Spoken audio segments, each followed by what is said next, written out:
Assalamualaikum warahmatullahi wabarakatuh. Perkenalkan, saya Lili Tera, NIM 2019-161-022. Baiklah, di sini saya akan menjelaskan makalah tentang kode kehormatan pramuka, lambang dan atribut kepramukaan. Yang pertama, saya akan menjelaskan kode kehormatan. Kode kehormatan adalah suatu nilai-nilai luhur kehidupan para anggota pramuka yang merupakan ukuran atau standar tingkah laku anggota gerakan pramuka yang terdiri dari janji satya dan trisatya. Trisatya, demi kehormatanku, aku berjanji akan bersungguh-sungguh. Yang pertama, menjalankan kewajibanku terhadap Tuhan Yang Maha Esa, Negara Kesatuan Indonesia, dan mengamalkan Pancasila. Yang kedua, menolong sesama hidup dan mempersiapkan diri membangun masyarakat.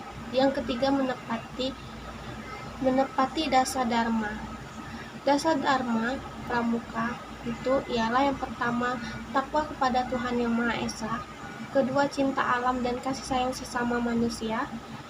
Ketiga, patriot yang sopan dan kesatria. Keempat, patuh dan suka bermusyawarah. Kelima, rela menolong dan tabah. Keenam, rajin, terampil, dan gembira. Ketujuh, hemat, cermat, dan bersahaja.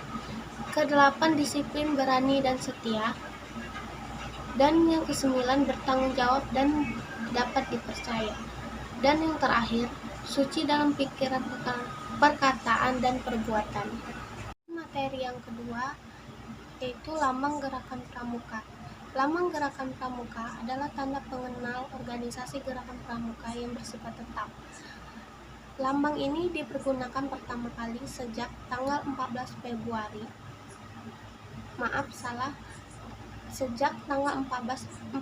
Agustus 1961 ketika Presiden Republik Indonesia Ir. Soekarno menganugerahkan Panji Gerakan. Pendidikan kepanduan nasional ini di Indonesia kepada organisasi gerakan pramuka melalui keputusan Presiden Republik Indonesia.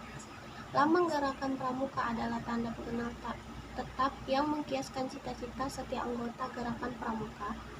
Lambang ini ditetapkan dengan surat keputusan Khawatir Nasional Gerakan Pramuka. Kiasan dari lambang gerakan pramuka. Lambang gerakan pramuka mengandung arti kiasan sebagai berikut. Yang pertama, buah nyur. Dalam keadaan tubuh dinamakan cikal. Ini mengandung arti pramuka adalah inti bagi kelangsungan hidup bangsa, tunas penerus bangsa. Yang kedua, buah nyur tahan lama. Mengandung arti pramuka adalah orang yang jasmani dan rohaninya kuat dan ulet. Yang ketiga, nyur dapat tumbuh di berbagai jenis tanah. Mengandung arti pramuka adalah orang yang mampu beradaptasi dalam kondisi apapun. Yang keempat, nyur tumbuh menjulang tinggi. Mengandung arti setiap pramuka memiliki cita-cita yang tinggi. Akar nyur kuat mengandung arti pramuka berpegang pada dasar-dasar yang kuat. Dan yang terakhir, nyur pohon yang serbaguna mengandung arti pramuka berguna bagi nusa dan bangsa, agama. Dan pada materi yang ketiga yaitu atribut kepramukaan. Yang pertama, tanda tutup kepala. Tanda tutup kepala untuk pramuka siaga dan pramuka penggalang putri dipasang pada bagian depan topi tepat di tengah. Yang kedua, tanda tutup kepala untuk pramuka putri lainnya serta orang dewasa wanita dipasang pada cici sebelah kiri depan 2 cm dari sisi depan peci tersebut.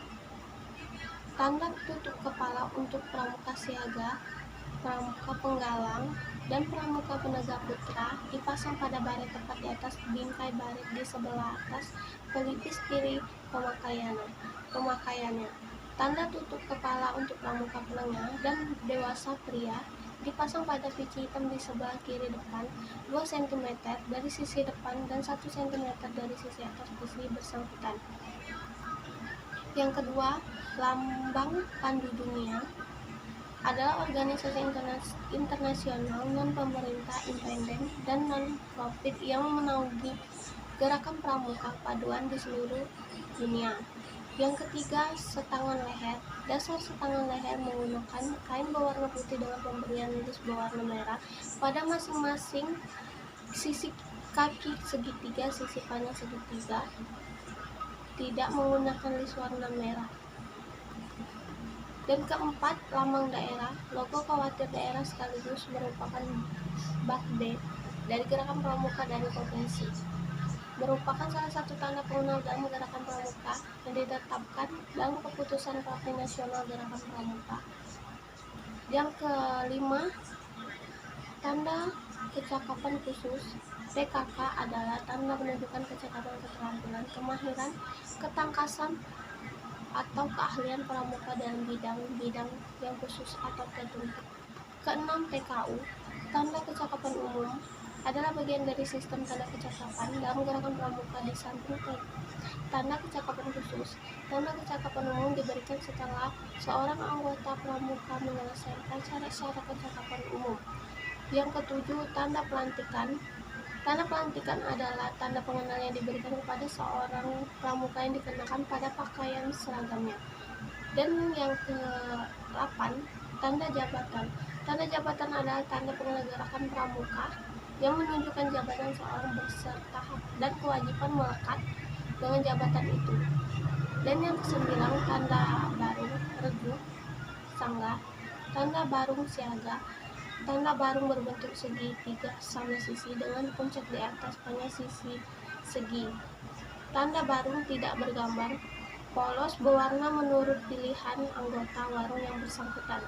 Warna tanda barung diutamakan mengambil warna dari Garuda Pancasila. Tanda regu penggalang. Tanda regu berbentuk bujur sangkar dengan panjang 4 cm. Tanda regu untuk yang satu, regu pramuka putra bergambar binatang atau suliat bayangan. Kedua, regu putri bergambar bunga atau siluet bayangan bunga. Tanda sangga penegak. Tanda sangga berbentuk bujur sangkar dengan panjang tiap sisi 4 cm.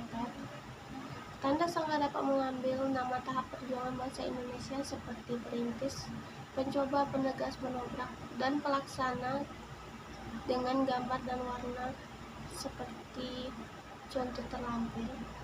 Kedua, angka Romawi sebagai nomor sangga berwarna hitam di atas dasar berwarna kuning. Ketiga, gambar serbunga berwarna hitam di atas dasar berwarna kuning. Yang keempat, gambar yang diciptakan sendiri oleh sangga yang bersangkutan. Dan yang terakhir, tanda reka penegak. Tanda reka penegak berbentuk bujur sangkar dengan panjang sisi 4 cm. Tanda reka sama dengan tanda sangga warna dasar coklat muda. Baiklah, itulah penjelasan sedikit dari makalah saya. Saya akhiri. Wassalamualaikum warahmatullahi wabarakatuh.